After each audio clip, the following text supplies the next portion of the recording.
You arrived in a city you've never been to before. No money, no job, no place to sleep. You've been traveling for 2 days on a hard seat in a third-class train car. Your back hurts.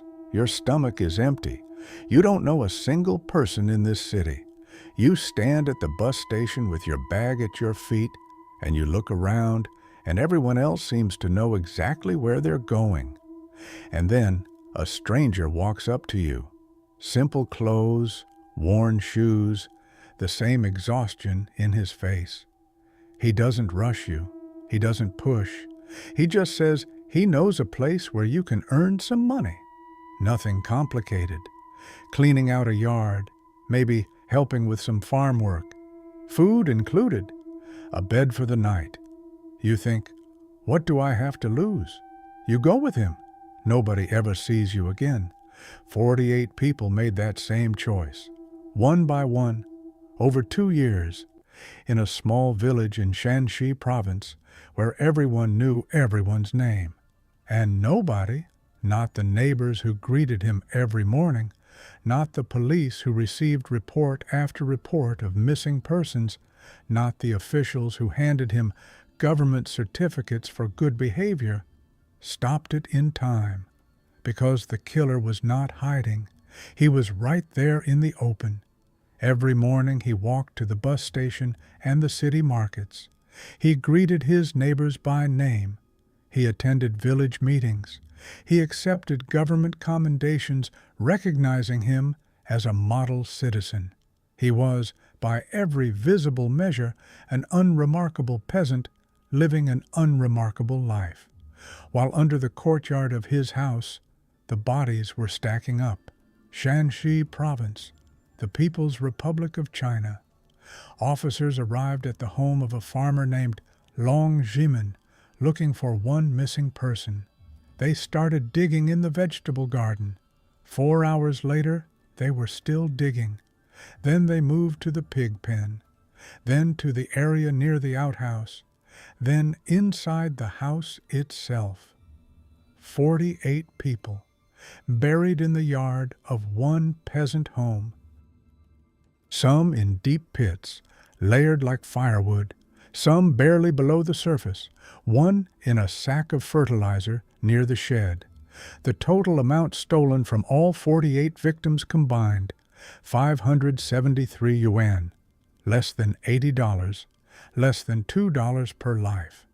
But when investigators confronted Long Jiemin about the money, he cut them off. He leaned forward and said, "I didn't kill for money. I killed for the country. I was cleaning society of useless people." This is not a story about a monster in the shadows. This is a story about a man who lived in plain sight, was praised by his government while he was killing, and was ignored by a system that had multiple chances to stop him and didn't. And it is the story of 48 people whose only mistake was trusting a stranger on a bad day. To understand what Long Jiemin became, you have to understand where he started.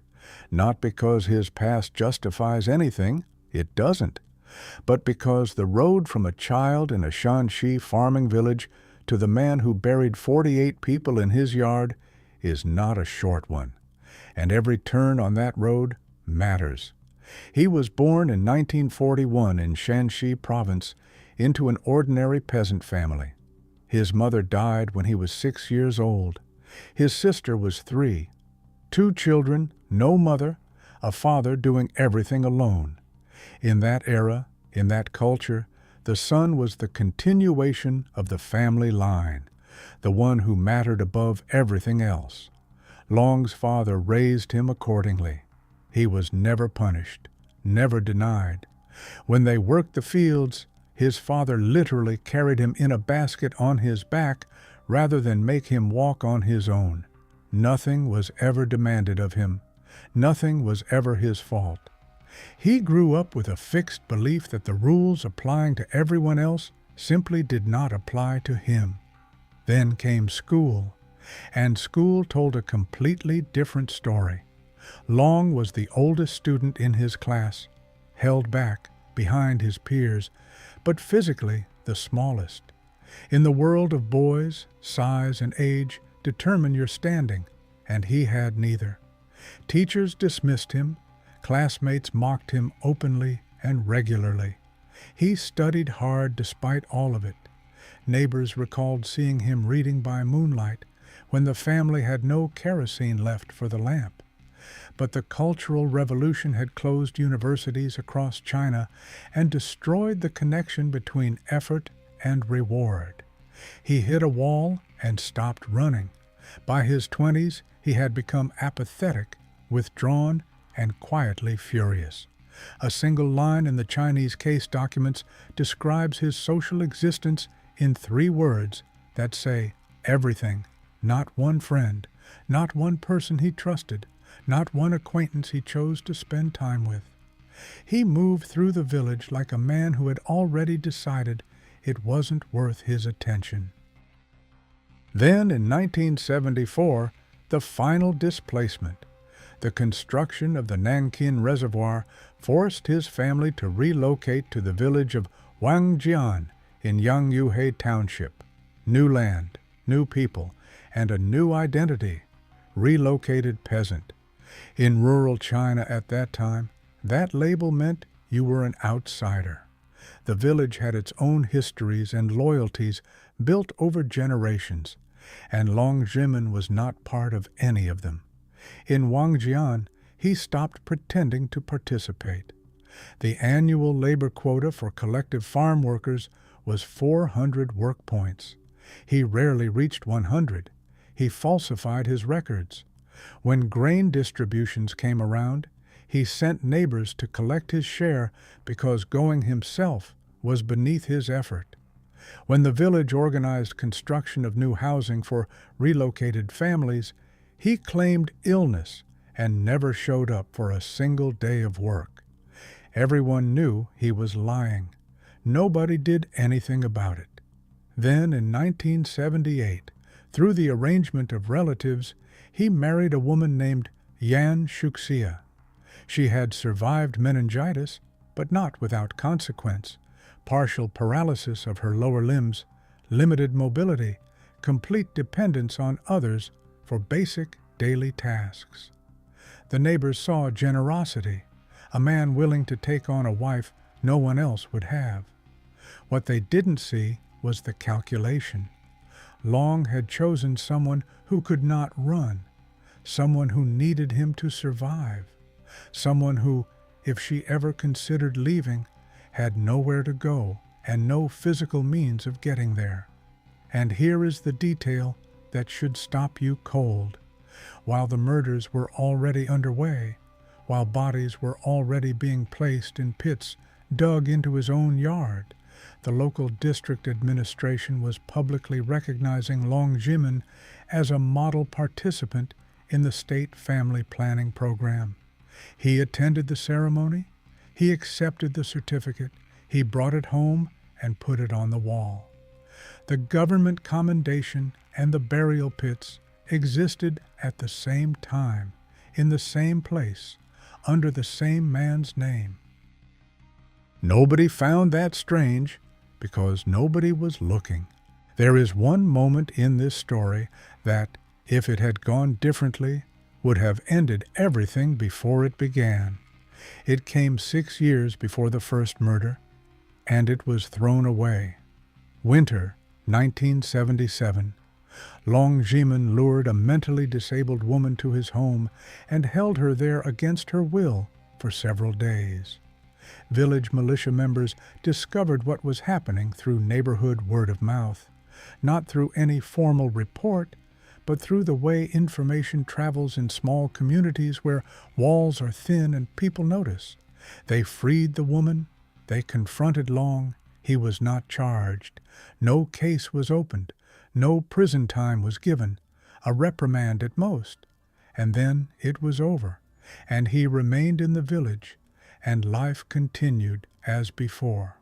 Long Jiemin watched the entire sequence resolve into nothing, and he drew the only logical conclusion available from the evidence in front of him, that here, in this place, For a man in his position, there were no real consequences. The system had looked directly at what he was capable of and had decided it wasn't worth following through on.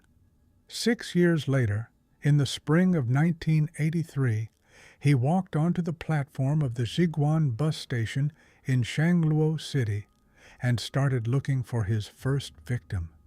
He already knew the answer to the most important question. He had known it since 1977.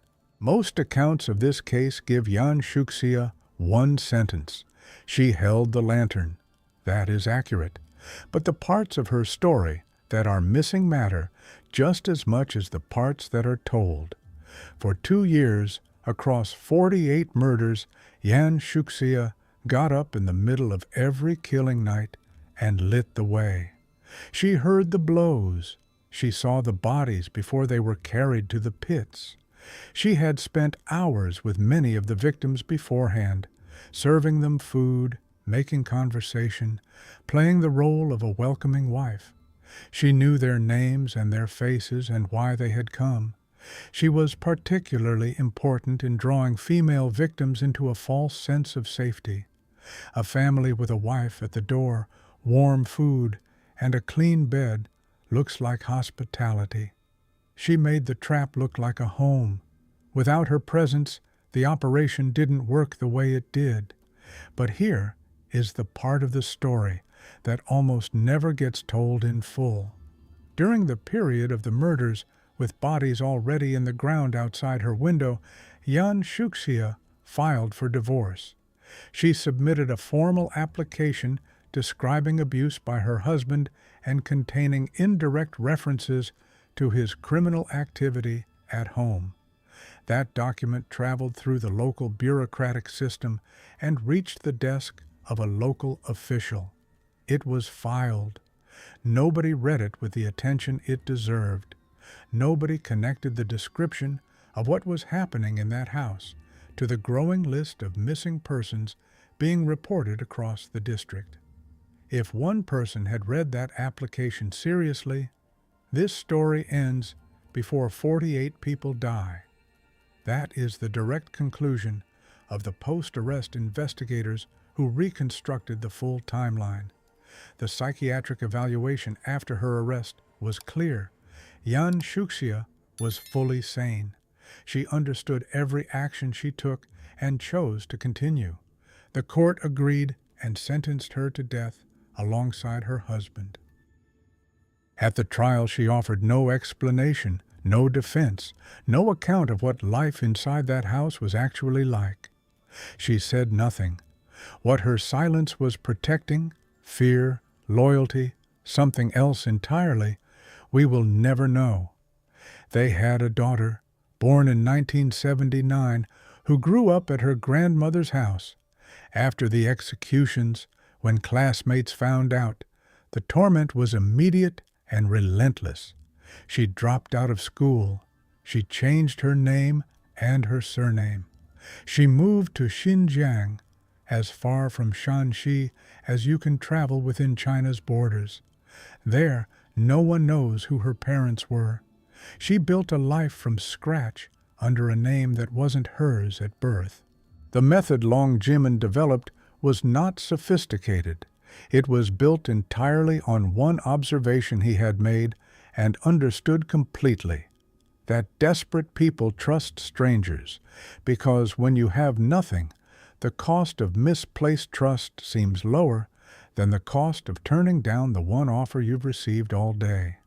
Every morning, the same routine. On foot to the Zhiguan bus station, to the markets along the main commercial roads, to the gates at the edge of the city, where travelers arrived from other provinces. He would stand in the crowd and watch without appearing to watch. He was patient. He was looking for a specific profile, refined through repetition, until he could identify it in seconds.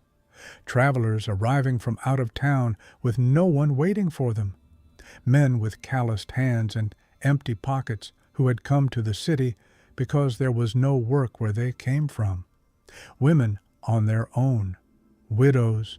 women who had left difficult home situations, women looking for a husband or a stable arrangement in a new place, people with visible physical disabilities or signs of mental impairment, and the homeless, people entirely without documents, without registration, without any official record of their presence in Shangluo.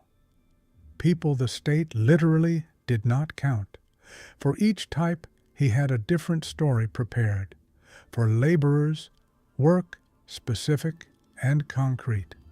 In January 1985, he approached a group of migrant workers at the Shiguan station and said he needed someone to clean out his pig pen. 5 yuan a day. A man named Jiang Sanhe agreed, said goodbye to the others, picked up his bag, and walked away with Long Jiemin. He was never seen alive again. For women, the offer of something more permanent, stability, the suggestion of a life better than what they were coming from. Just come and see, just for tonight. His delivery was never forceful.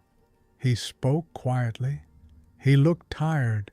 He looked like everyone else.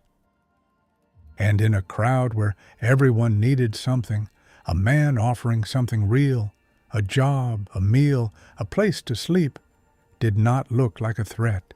He looked like a solution. Victims arrived at the house in Wangjian voluntarily. Yan would be there, food ready, a normal atmosphere. Some victims spent hours there before anything happened. They ate, rested, and relaxed. Some male victims were deliberately drawn into a sexual encounter with Yan. Long had understood that a man who had eaten and was now lying in a warm, dark room would reach his deepest sleep of the night within the hour. Long would wait for complete silence. Then he entered the room. One strike of a heavy hoe to the back of the skull. If the victim moved, an awl to the neck or chest. No screaming, no struggle. Before sunrise, the body was in a pit. By the time the village woke up, Long was already walking back toward the city. 12 murders in 1983. The pace increased through 1984. By early 1985, 3 people per week. At that point, the money had become incidental. The psychiatric team that examined him after his arrest was direct about what this acceleration meant. The killing had become its own compulsion. He needed it the way other people need sleep. Stopping was not something he was considering. Between the spring of 1983 and May of 1985, more than 37 formal missing persons reports were filed at police stations across the Shangluo district. 37 families, 37 separate moments when someone walked into an official building and described a person who had left and not come back. Several of those reports mentioned similar circumstances. A conversation with an unknown man at the bus station or the market, an offer of work or housing, and in more than one of those reports, filed by people who didn't know each other, the same name surfaced, Long Zhimin.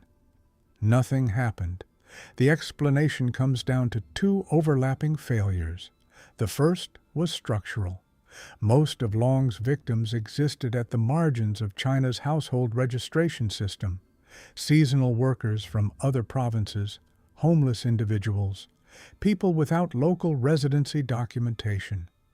In the bureaucratic framework of the time, a person without local registration was not fully trackable. If they disappeared, the disappearance had no anchor in the local records. Police had limited incentive and limited mechanism to investigate the vanishing of people who were not, in an administrative sense, supposed to be there. The second failure was simpler: institutional indifference. Opening a case meant accountability. It meant work attached to a file with an officer's name on it. The reflex of local bureaucracy was to file and move on. So they did. And somewhere in that filing system, in a folder no one opened twice, was Yan Shuoxia's divorce application with its description of what was happening in the house at Wangjian. The break came not through police investigation, but through two grieving brothers on a street in Shangluo City on May 28, 1985. The first was the brother of Du Changyin, a woman in her 40s who had left home one morning to buy soybean husks for the family's pigs, a task she had done dozens of times before and had not come back. Her brother had spent months filing reports that went nowhere. The second was the brother of Jiang Sanhe, who had traveled all the way from the oil fields where he worked specifically to find his missing brother. They found each other on that street by chance. They started comparing details. Both trails, approached from completely different directions, converged on the same name and the same location. They found Long Zhimin on the street that afternoon, seized him physically. Two men who had run out of patience with a system that was not helping them, and brought him to the police station themselves. Even then, the initial response was skepticism. An officer looked at the small, bald, barefoot farmer standing in front of him and reportedly said, "What could this man have possibly done?" The decision was to hold him overnight and send a team to the house in the morning. In the morning, everything changed. May 29th, 1985. Early morning, a team of investigators arrived at the house in the village of Wangjian. From the outside, it looked like every other peasant house on the road. Low walls, a gate, a yard. Nothing announced itself as different. Inside was different. The windows had been bricked up from the inside. Even in daylight, the interior was dark as a cellar. The floor was earthen, but sections of it had clearly been disturbed and recompacted at different times. The wooden ladder had dark stains on the rungs, old, brown, dried. Yan Shuoxia was present. Her responses were fragmented in a way investigators noted immediately. First, "There's nothing in the house." Then, after a pause, "Some people came one night, and by morning they were gone." Then, after a longer silence, almost to herself, "I used to wash his clothes. The water turned red." The team withdrew. Full investigative resources were requested from the provincial command. When the expanded unit arrived, lead forensic officer Wang Kucheng entered the eastern wing alone. Cobwebs, the smell of damp soil, and then, beneath the layered farmyard odors, something else underneath, a smell that forensic professionals recognize immediately and never forget. He moved toward it. Under a pile of straw in the corner, two male bodies. The perimeter was sealed. The excavation began. Pit number 1, just inside the main entrance, a former storage cellar for root vegetables, 3 meters wide, 2 meters long. Bodies placed with deliberate efficiency, heads alternating directions, packed side by side. 8 or 9 individuals. Below that layer, more. Pit number 2, inside the pig pen structure, 2 meters from the first. 2 meters by 1 meter, 1.5 meters deep. 8 skeletons. The degree of decomposition placed these among the earliest victims. People killed back in 1983, 2 years before anyone came looking. Pit number 3, in the open yard. 33 people. 3 more bodies inside the main house. 1 in a burlap sack filled with fertilizer, left near the storage shed as if set aside and forgotten. 48 people. In the yard and rooms of one peasant home. Senior Officer Wang Kucheng stepped out of the courtyard after several hours of work and said to the colleague standing beside him, "It's like the terracotta army at Lintong, except here they're real." The news reached Shangluo City within hours and spread across the province by morning. Within 1 week, more than 100,000 people traveled to the village of Wangjian. Military units were deployed to seal every road leading to the village. The case was escalated immediately to the State Council of the People's Republic of China. A central commission arrived from Beijing, led by a deputy minister of public security. Long Jiemin was already in custody. When officers placed the handcuffs on him the day before, he had not resisted. He had not denied anything. He had looked at the officer in front of him and asked one question: "Did you find all of them?" The interrogation of Long Zhimin did not go the way most people expect a confession to go. He did not cry. He did not rage. He did not deflect or minimize. He sat in the interrogation room with the same flat calm that seemed to govern everything about him, and gave investigators exactly what they asked for: names, locations, dates, methods, in the tone of a man who saw no reason to be troubled by any of it. He listed the victims himself, in order. He gave the precise location of each pit without being taken there first. When investigators had gaps in specific cases, he filled them without being prompted. He was cooperative in the most unsettling possible way, not because he wanted to help justice, but because the events being discussed produced in him none of the reactions those events are supposed to produce in a human being. Did you understand what you were doing? Yes. Did you feel anything? No. Did you feel sorry for them? A pause. No.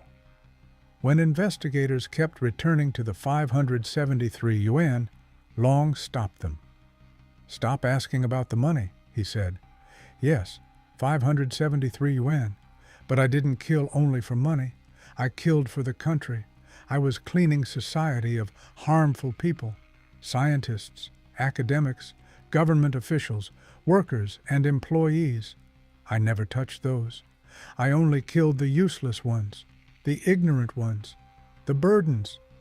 Investigators tested that claim against the actual evidence. It didn't hold. The majority of the 48 were healthy adult men who had been looking for legitimate seasonal work. His taxonomy was a story he had built around his actions to give them a logic they didn't actually have, to make himself, in his own internal accounting, something other than a man who murdered people for pocket money and, increasingly, for the act itself. The psychiatric examination by Xi'an Medical University concluded without ambiguity. Long Jiemin was fully sane, intelligence above average, no psychosis, no delusional disorder, no clinical break with reality of any kind. He knew exactly what he had done. He knew it was illegal. He chose to continue for 2 years because nothing in his environment stopped him, and nothing inside him said to stop. August 30th, 1985. Formal charges filed by the Shangluo District Procuratorate. September 20th, 1985. Trial at the Shangluo Intermediate People's Court. The confessions were on record. The physical evidence was overwhelming. The court sentenced both Long Zhimin and Yan Shuoxia to death. Both filed appeals.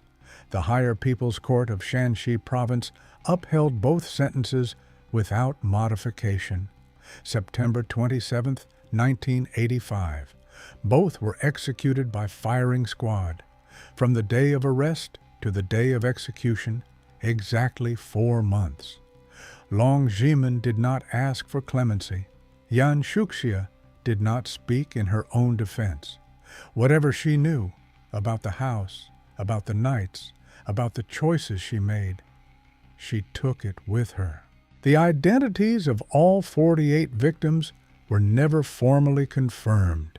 Some of them had families who spent months trying to find answers and were turned away at every official door they knocked on. Du Changyin was a woman in her 40s who had walked out of her house one ordinary morning to buy soybean husks for the family's pigs. She never came back. Her brother filed reports at police stations for months. He was turned away every time. He was still searching on May 28, 1985, when he ran into Jiang Sanhe's brother on a street in Shangluo City, and the two of them finally found, together, the answer neither had been able to find alone. Jiang Sanhe had come home from the oil fields to visit his family. He was in good health. He had a job waiting for him when he returned. He agreed to spend one day cleaning out a pig pen for 5 yuan and never went back to his family, his work, or his life. Among the 48, a 2-year-old child, killed alongside both parents. No family name appears in any publicly available record.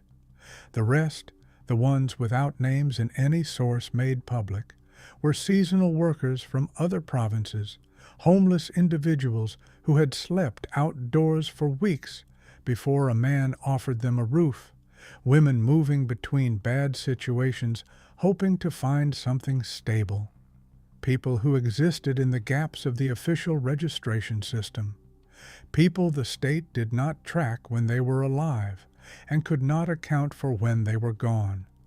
Every one of them made a decision that was reasonable given the information available to them.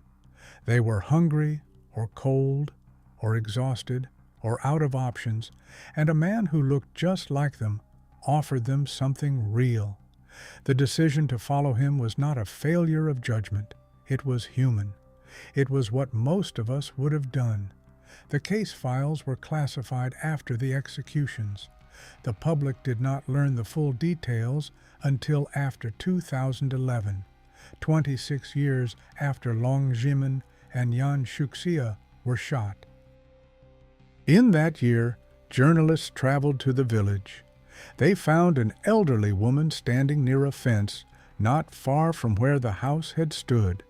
She had lived in Wangjian her entire life. She looked at the journalists and said, "It has been more than 20 years. I still cannot think about it calmly. Every time I dig in my garden, I think about it." Long Jiemin was not insane. Every professional who examined him reached the same conclusion. He was a man who understood the world clearly, made deliberate choices, and continued making them for 2 years because nothing and no one applied enough force to stop him. There are things in his history that form a recognizable chain. A mother dead when he was 6. Years of humiliation that landed on a personality that had never been taught to absorb failure. Forced displacement. And then 1977, the year the system saw clearly what he was capable of, processed it through standard procedures, and decided the outcome wasn't serious enough to pursue. That year was not a cause, but it was a door, and he walked through it. None of that is an excuse. Millions of people absorb loss, humiliation, and displacement without burying 48 people in their yard. Long Jiemin made choices. Every morning he walked to the station. He chose to go. Every night he picked up the hoe. He chose to use it. But the question this case insists on, the question the Chinese government understood well enough to classify the files for 26 years, is not only about him. His part of the story is the easiest part to comprehend. There is a word for what he was, and the word closes the door. The harder question is about everything surrounding him. How does a man kill 48 people over 2 years in a village where he is known by name and the surrounding structures fail to notice? How do 37 families file missing persons reports in the same district and produce nothing, Not a single cross-referenced name, not a single pattern identified. How does a woman submit a document describing abuse and criminal activity in her own home, and it sits in a folder unread? How does a government hand a certificate of merit to a man who, on the day of the ceremony, already had bodies in pits in his yard? Long Jiemin did not create the conditions that allowed him to operate. He found them already in place. He found the people the system had made invisible, the ones without registration, without connections, without anyone in authority who would fight for them. And he understood from direct experience that their disappearance would be easy to overlook. He was right. 37 times in a row, he was right. His daughter changed her name. She moved to the far edge of the country and built a life under an identity with no visible connection to what happened in Wangjian. She is out there somewhere, living quietly, hoping nobody ever makes the connection. The house was demolished. The pits were filled in. The village of Wangjian is still there. People still grow vegetables, raise animals, and go about the daily business of rural life in Shaanxi Province. The ground is just different now. The woman at the fence was right. You think about it every time you dig.